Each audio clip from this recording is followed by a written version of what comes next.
گھر کے اندر گھس گئے لوگ، انہوں نے آ کے رات کو بیوی، میرا 13 سال کا بچہ وہاں اندر گھس گئے، میری بزنسز کے اوپر، میرے رشتہ داروں کے اوپر پریشر ڈال دیا. لیکن کہتا آخر میں انہوں نے کہا میں تمہارے 13 سال کے بیٹے کو اٹھا کے لے جائے گیا، تو میں جی اور پریشر برداشت نہیں کر سکتا، وہ بھی چھوڑ گیا. کیا یہ ہمارے وہ لوگ جو کہ بڑے جمہوریت کے سپاہی تھے اور وہ ہیومن رائٹس آرگنائزیشنز، کیا ان کو یہ نظر نہیں آ رہا کہ یہ نہیں ہے کہ یہ صرف تحریک انصاف کو نقصان پہنچ رہا ہے، یہ ہماری جمہوریت ختم کی جا رہی ہے. یہ وہ دور آ رہا ہے کہ اس کے اندر جمہوریت ختم ہو جائے گی، کیونکہ اس میں صرف یہی نہیں ہو رہا، ایک جو بنیادی چیز ہوتی ہے جمہوریت میں، فنڈامنٹل رائٹس، بنیادی حقوق کی حفاظت کی جاتی ہے جمہوریت میں. مغرب کے اندر، یورپ میں، انگلینڈ میں لوگ کیوں جاتے ہیں؟ اپنے ٹیکس دیں، قانون نہ توڑیں، آزاد ہوتے ہیں، کوئی ان کے بنیادی حقوق کے خلاف نہیں جا سکتا، وہ عدالت ان کی حفاظت کرتی ہے. تو بنیادی حقوق ہی ختم ہو گئے، فنڈامنٹل رائٹس کا معنی ہی ختم ہو گیا. یہاں جو میڈیا سے انہوں نے کیا، عمران ریاض سے کیا کیا؟ عمران ریاض سب سے زیادہ اس کی یوٹیوب کے اوپر ویورشپ، اس کو ابھی تک عدالتوں نے بار بار کہا کہ ہمارے سامنے اس کو پیش کرو، کیوں نہیں پیش کر رہے؟ مجھے خوف ہے کہ اس کے اوپر تشدد اتنا کیا ہوگا کہ وہ عدالت میں لاتے ہوئے سے ڈر رہے ہیں. یہ ارشد شریف کے بعد یہ دوسرا ہے کہ ارشد شریف سے جو انہوں نے کیا ہے. تو کدھر ہے ہماری صحافی کمیونٹی؟ آج تو چلے ہمارے پر برا وقت ہے، یہ تو آپ کے اوپر بھی آئے گا. اگر ایک دفعہ فنڈامنٹل رائٹس ختم ہو جاتے ہیں ایک معاشرے میں، تو معاشرے میں تو جنگل کا قانون ہے. آپ نے طاقتور کی بات نہ مانی، آپ سے بھی یہ ہوگا. آپ نے طاقتور کی غلامی کر لی، سب کچھ ٹھیک ہو جائے گا، آپ کو معاف بھی کر دیا جائے گا، بلکہ آپ غلط کام بھی کریں تو آپ کو معاف کر دیا جائے گا. آپ مجرم ہو قوم کے، آپ منی لانڈرر ہو، آپ کے لنڈن میں اربوں روپے کی پراپرٹیز ہوں جو آپ بتا ہی نہیں سکتے کہ کدھر سے آئے، آپ کو معاف کر دیا جائے گا کیونکہ آپ طاقتور کے ساتھ کھڑے ہیں. لیکن کمزور کو بچانے والا کوئی نہیں ہوگا، کیونکہ جب فنڈامنٹل رائٹس ختم ہوتے ہیں جو ہو گئے ہیں پاکستان میں. اور مجھے یہ ابھی تک بتائیں، 25 لوگ شہید ہوئے، 69 لوگوں کو گولیاں ماری گئیں. کون سی جمہوریت ہے جدھر اس کے اوپر انویسٹیگیشن نہیں ہوتی؟ کیوں نہیں اب تک انویسٹیگیشن ہوئی ان لوگوں کے اوپر؟ وہ کون لوگ تھے؟ وہ پاکستانی تھے، ان کے حقوق ہیں، ان کے ماں باپ ہیں، کئیوں کے بیچارے بچے تھے جو وہ ایک روزی کمانے والا تھا، ان کو سیدھی گولیاں ماری گئی. کوئی انویسٹیگیشن ہوگی؟ کیونکہ اگر آپ یہ انویسٹیگیشن آج نہیں کریں گے، یہ آگے ہوگا. ہو سکتا ہے کہ آگے آپ ان گولیوں کا نشانہ بن جائیں.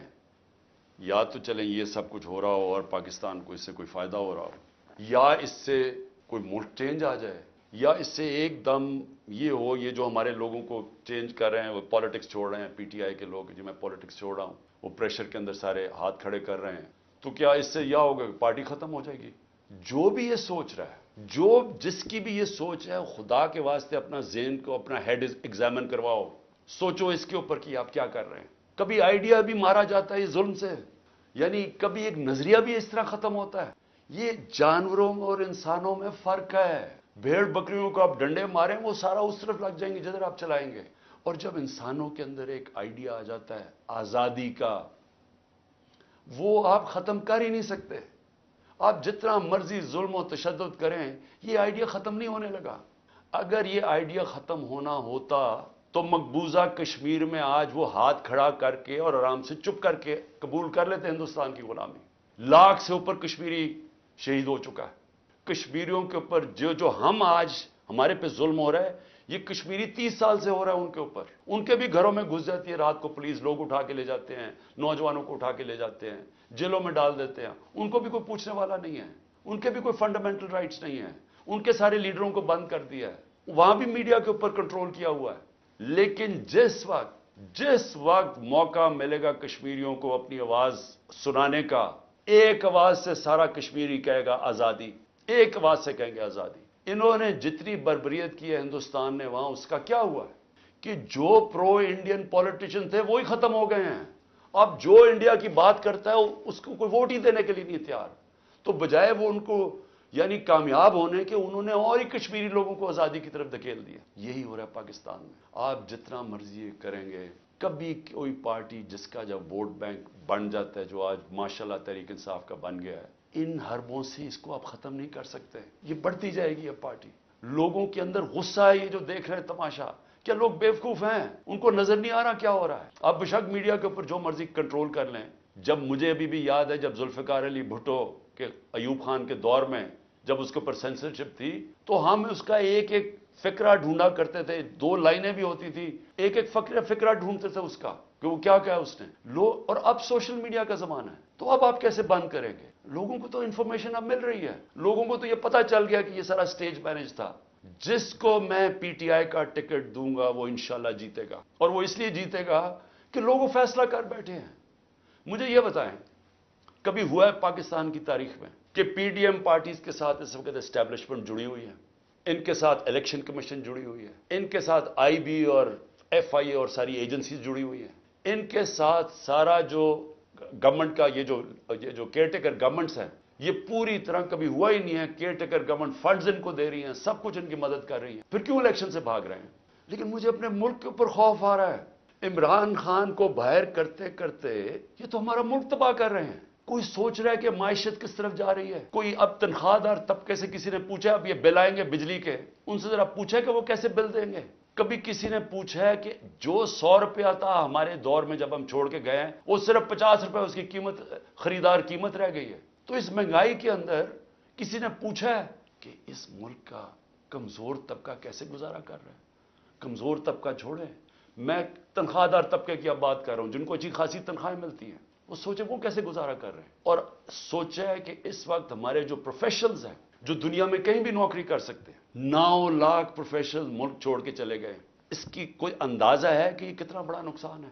جب اس ملک کے پروفیشنلز, پڑھے لکھے لوگ چھوڑ کے ملک جا رہے ہیں, سوچیں یہ ملک کدھر جا رہا ہے. اور دوسرا, ڈالر جا رہے ہیں ملک سے باہر, سب ڈالر باہر بھیج رہے ہیں. اس وقت کوئی سرمایہ کاری نہیں ہو رہی, لوگ ڈالر خرید رہے ہیں. 300 سے زیادہ تو روپیہ ڈالر ہو گیا پاکستان میں. کیا اس کا اندازہ ہے کہ اب ملک کے اوپر کیا ہونے والا ہے؟ نہ کوئی انویسٹمنٹ آ رہی ہے, کوئی سرمایہ کاری نہیں آ رہی, نہ پاکستان کے اندر کوئی سرمایہ کاری کرنا چاہتا ہے, نہ باہر. وہ ڈالر پکڑ کے بیٹھ گئے. نہ باہر سے کوئی کمرشل بینک پیسے دینے کے لیے تیار ہے, نہ باہر سے کوئی انویسٹر آنے کے لیے تیار ہے. اور سارے جو پاکستان کے ہم ریکارڈ انڈیکیٹرز چھوڑ کے گئے تھے, ریکارڈ پہ ایکسپورٹس, آج ایکسپورٹس گر رہی ہیں. ریکارڈ پہ ریمیٹنسز تھیں, وہ آج ریمیٹنسز گر رہی ہیں. ریکارڈ ٹیکس کلیکشن تھی, آج ٹیکس کلیکشن گر رہی ہے. آئی ٹی 75% ہماری ایکسپورٹس بڑی تھی, فیوچر ٹیکنالوجی کا, وہ آج نیچے چلی گئی ہیں. آج جو ہمارا جو کسان ہے, ذرا اسے پوچھے تو صحیح کہ اس کے کیسا گزارا ہو رہا ہے, کتنا پیسہ تب بن رہا تھا, آج وہ کتنا پیسہ بنا رہا ہے. کیونکہ مہنگائی اتنی ہو گئی ہے کہ اس کے پاس اب ہاتھ میں اتنا پیسہ ہی نہیں ہے. جتنا کسان کے پاس پیسہ آئے گا وہ زمین پہ لگائے گا. کبھی پوچھا ہے کہ جو پروڈکشن سینٹر ہیں, جس سے دولت بنتی ہے, جس کی وجہ سے آپ نے قرضے واپس کرنے ہیں, جو ہے انڈسٹری بند ہو رہی ہے, آج بے روزگاری پھیل رہی ہے. ریکارڈ انڈسٹریل پروڈکشن تھی ہماری, 10.4% لارج سکیل مینوفیکچرنگ تھی ہمارے آخری مہینے میں, آج وہ گر رہی ہے. آج جو سب سے خوفناک چیز ہے کہ جب آپ کے باہر سے ڈالر کم آ رہے ہیں, جب آپ کے ڈالر کم آنے شروع ہو گئے ریمیٹنسز اور ایکسپورٹس کے, اس کا کیا ہوگا؟ قرضے بڑھتے جا رہے ہیں, ڈالرز کم ہوتے جا رہے ہیں. آج جتنا پاکستان اپنا ٹیکس میں پیسہ اکٹھا کرتا ہے, یہ سن لیں پاکستانیوں, جتنا ہم ٹیکس میں پیسہ اکٹھا کرتے ہیں سارا قرضوں کے اوپر سود پہ چلا جاتا ہے. ملک پھر قرضوں پہ چل رہا ہے. اب ریکارڈ قرضہ لے رہے ہیں ہم, سود ادھر پہنچ گیا ہے قرضوں کے اوپر کہ سارا ہی ہمارا ٹیکس کا پیسہ اب سود میں چلا جائے گا. تو میں یہ سوچنے کی کوشش کر رہا ہوں کہ کیا یہ جو لوگ یہ فیصلے کر رہے ہیں کہ عمران خان کو باہر رکھو, کیا ان کو نہیں نظر آ رہا کہ پاکستان ڈوب رہا ہے؟ کیا ان کو نہیں نظر آ رہا کہ ان کے پاس روڈ میپ کوئی نہیں ہے؟ میں آج میں کمیٹی بنانے کے لیے تیار ہوں, ایک مذاکراتی کمیٹی. کسی سے بھی, وہ جو بھی اس وقت طاقتور لوگ ہیں, میں ان سے جا کے وہ بات کریں, وہ 2 چیزیں کر لیں. کیونکہ اور تو ابھی مجھے تو سمجھ نہیں آ رہی, ہم نے بڑی کوشش کی بات کرنے کی. اگر اس کمیٹی کو یہ بیٹھ کے کہہ دیں کہ جی عمران خان کے بغیر پاکستان بہتر ہو جائے گا اور آپ کے پاس کوئی سلوشن ہے, میں پھر سے کہتا ہوں کہ اس ملک کی خاطر میں چھوڑ دیتا ہوں, میں پیچھے ہٹ جاتا ہوں. اگر آپ یہ کمیٹی کو سمجھا دیں کہ میرے بغیر ملک بہتر چلے گا, چلے میں ملک کی خاطر یہ بھی چھوڑنے کے لیے تیار. یا دوسری چیز, یا اس کمیٹی کو یہ کہہ دیں کہ اکتوبر میں الیکشن کروانے سے پاکستان کو کیا فائدہ ہے. یہ تو ہمیں سمجھ آ رہی ہے کہ اکتوبر تک تحریک انصاف کو ان کا خیال ہے کرش کر دیں گے, لیکن پاکستان کو کیا فائدہ ہے؟ ہم کیوں اکتوبر تک انتظار کر رہے ہیں جب ملک نیچے جا رہا ہے؟ یا یہ 2 چیزیں کنونس کر دیں. میں اس کی کمیٹی بناؤں گا, میں انشاءاللہ کل اناؤنس کر دوں گا. لیکن میں آج آخر میں 2 چیزوں پہ اب ختم کرتا ہوں. دیکھیں, آپ اس وقت ہماری آخری امید ہے. پاکستان میں اب رول آف لا ختم ہو چکا ہے. آئین اس ملک کے اندر تقریباً ختم ہو چکا ہے. جب 14 میں میرا یہ رائٹ تھا, میں نے اسمبلیز اپنے آئین کے مطابق ڈیزالو کی تھی, 2 اپنی اسمبلیز. میں نے اپنے آئین کے مطابق ڈیزالو کی تھی کہ 90 دن میں الیکشن ہوگا. کدھر گیا الیکشن؟ 14 مئی کی انہوں نے ڈیٹ دی چیف جسٹس صاحب نے اور سپریم کورٹ. 14 مئی گزر گئی, کسی کو کچھ فرق ہی نہیں پڑا. تو اس کا مطلب تو آئین جب آپ کا گیا ہے تو رہ گیا جنگل کا قانون. اب تو اس میں مطلب کہ جو طاقتور وہ فیصلہ کرے گا کون سا آئین کی شکل پہ چلنا ہے اس نے. نظریہ ضرورت تو شروع ہو گیا پاکستان میں. میں اپنے سپریم کورٹ کے ججز کو, مجھے پتا ہے آپ کے اندر اختلافات ہیں. آپ نے اگر اس ملک کی جمہوریت کو نہ بچایا اور آخری امید اب آپ رہ گئے, یہ تاریخ آپ کو معاف نہیں کرے گی. کیونکہ جا رہا ہے جس طرح پاکستان جا رہا ہے, یہ ساری ہماری ڈیموکریسی کو ڈسمینٹل کیا جا رہا ہے. سارے جو جمہوریت کے ادارے ہیں وہ ایک ایک کر کے تباہ کیے جا رہے ہیں. یا جمہوریت نہیں ہے اب. ہم تو میں بیٹھا ہوتا ہوں ہر روز کہ کس دن آ کے مجھے پکڑ لیں گے. ایک دم انٹرنیٹ بند کر دی پکڑ کے. یعنی کون سی جمہوریت میں ہوتا ہے؟ سارے لوگوں کو جیلوں میں ڈالتے. مجھے یہ نہیں پتا میں اب کسے کانٹیکٹ کسے کروں. میرے سے کانٹیکٹ ہی کوئی نہیں ہو رہا. نہ مجھے لیڈرشپ ملتی ہے نہ کوئی ملتا ہے. جو میں زوم پہ میٹنگ کرتا تھا انہوں نے وہ انٹرنیٹ بند کر زوم ہی ختم کر دیا. آپ کے اوپر اب ہے کہ اس ملک کی جمہوریت کے لیے سٹینڈ لیں. آپ کے لیے ضروری ہے کہ اس ملک کو آپ بچائیں کہ یہ ٹوٹل جنگل کا قانون بنانا ریپبلک بن رہا ہے ہمارا ملک. یہاں کسی شہری کو اس وقت جو آج آواز اٹھاتا ہے, کوئی تنقید کرتا ہے, اس کو یا اٹھا کے لے جاتے ہیں یا اس کو مارے پڑتی ہیں یا ان کی بزنسز بند کر دیتے ہیں. یعنی یہ تو ایسے لگ رہا ہے کہ ہم وہ ہٹلر کے گسٹاپو کے دنوں میں بیٹھے ہوئے ہیں. یعنی ہمارے لیے تو وہ دن آ گئے. آخر میں القادر کے اوپر دیکھیے چیزیں اب آپ نے ایسے سمجھ رہے ہیں کہ یہ ساری جو ایک کیبنٹ کے اندر فیصلہ ہوا تھا 3 دسمبر 2019 میں, سارا میرا جو کیس بنا ہوا ہے وہ یہ کہہ رہے ہیں کہ یہ عمران خان آپ نے فیصلہ غلط کیا. آپ نے یہ فیصلہ اس لیے کیا کہ وہ القادر ٹرسٹ جو 1 سال پہلے بننا شروع ہو گیا تھا, آپ نے فیصلہ کیا اور اس کی گراؤنڈ بریکنگ ہو گئی تھی اس سے 7 مہینے پہلے. لیکن یہ کہہ رہے ہیں کہ وہ القادر ٹرسٹ میں کیونکہ آپ کو فائنینشلی فائدہ ہوا جو کہ نہیں ہوا, اس لیے آپ نے یہ غلط فیصلہ کیا. کیبنٹ کے سامنے یہ چیز رکھی گئی کہ جی ہمارے ایک ملک ریاض کے اور این سی اے ہوتا ہے نیشنل کرائمز, ان کی نیشنل کرائم ہوتی ہے ایجنسی, وہ این سی اے نے ملک ریاض کے پیسے فریز کر دیے 190 ملین پاؤنڈ انگلینڈ کے اندر. اور ورڈ یہ سنیں, انہوں نے کہا یہ سسپیشس ٹرانزیکشن ہے. انہوں نے منی لانڈرنگ نہیں کہا, انہوں نے کہا کہ ہمیں شک ہے کہ یہ پیسہ, انہوں نے پیسے فریز کر دیے.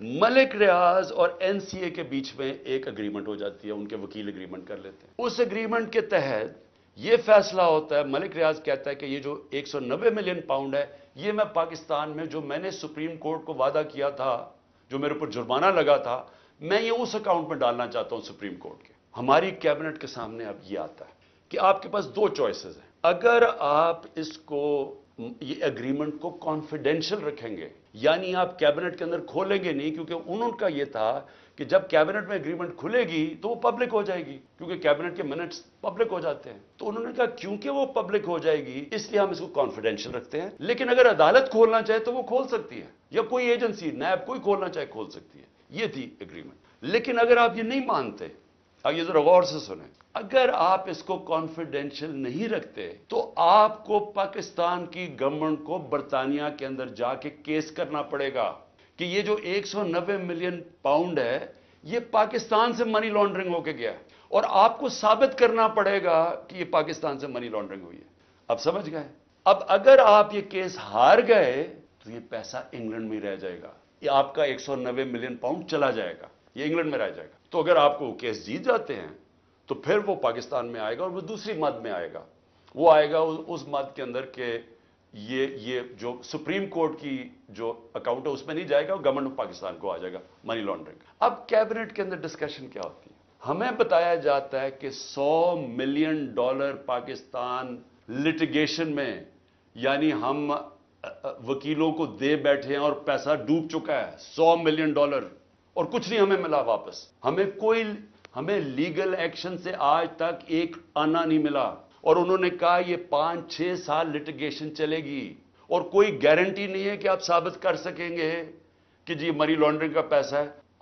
اور اگر آپ نے ثابت نہ کیا تو یہ پیسہ انگلینڈ چلا گیا. کیبنٹ نے کیا فیصلہ کیا؟ آپ کیا فیصلہ کریں گے کہ کیا مجھے 190 ملین پاؤنڈ مل رہا ہے وہ پاکستان آ جائے, کیا ہم اس پیسے کو فوری طور پہ لے آئیں اور سٹیٹمنٹ میں کر دیں, یا پھر ہم قانونی کارروائی میں پڑیں جو کہ 5-6 سال چلے گی اور پتہ نہیں پیسہ آئے گا نہیں. مجھے ایک آدمی بتا دیں کہ جو اس سے اختلاف کرے گا کہ وہ پیسہ پاکستان لے آؤ. میں یہ پوچھنا چاہتا ہوں کہ کون سا احمق ہوگا جو پتا ہوگا کہ آپ نے کیس بھی نہیں, یعنی کون سا یہ جوا کھیلے گا اور 5-6 سال انتظار کرو اور ہو سکتا ہے پیسہ ہی نہ آئے. تو ساری کیبنٹ نے فیصلہ کیا کہ جناب ٹھیک ہے, کانفیڈینشیل اگریمنٹ ہم مان لیتے ہیں, پیسہ پاکستان آ جاؤ.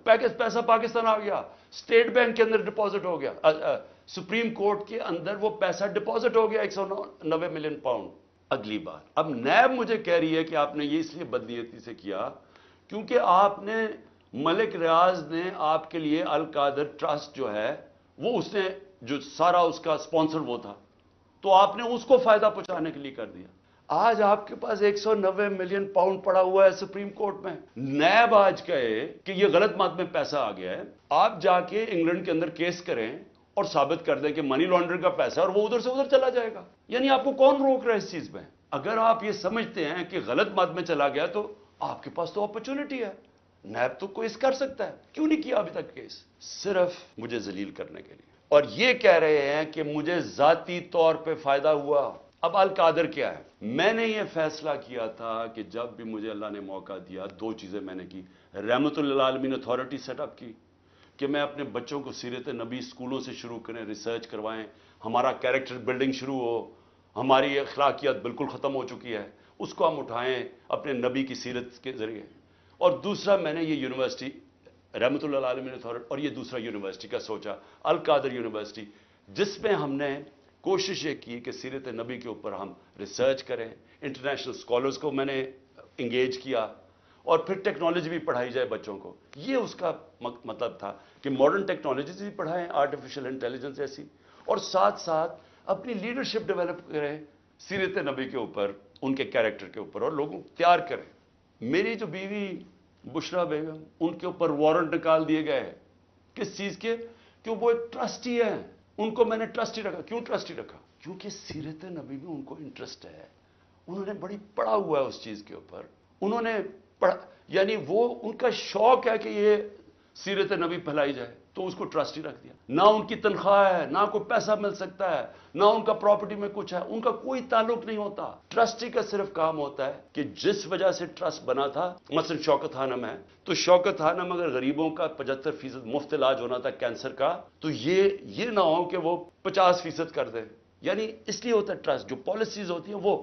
باقی پروفیشنل چلایا جاتا ہے, چاہے وہ القادر ہو, چاہے نمل یونیورسٹی, چاہے شوکت خانم ہو. نہ مجھے 1 روپے کا فائدہ آج تک شوکت خانم سے ہوا, نہ نمل یونیورسٹی سے ہوا, اور نہ القادر سے ہوا. القادر ایک پروفیشنل اب وہ چل رہا ہے, وہاں سارے بچوں کو مفت تعلیم مل رہی ہے, جو بھی القادر میں پڑھ رہے ہیں سب کو مفت مل رہی ہے. اور ان کو جس طرح میں نے آپ کو کہا کہ اس کا مقصد کیا. یہ کہہ رہے ہیں نیب کہ مجھے ذاتی طور پہ فائدہ ہوا. اچھا, کیونکہ پیسے کا تو کوئی بتا نہیں سکتے, مجھے کیا پیسے کا فائدہ ہوا؟ تو کہہ رہے نہیں, سیاسی طور پہ آپ کو فائدہ ہوا. ہر سال شوکت خانم میں 9 ارب روپیہ اکٹھا ہوتا ہے, تو کیا وہ میری ذات کے لیے ہو رہا ہے؟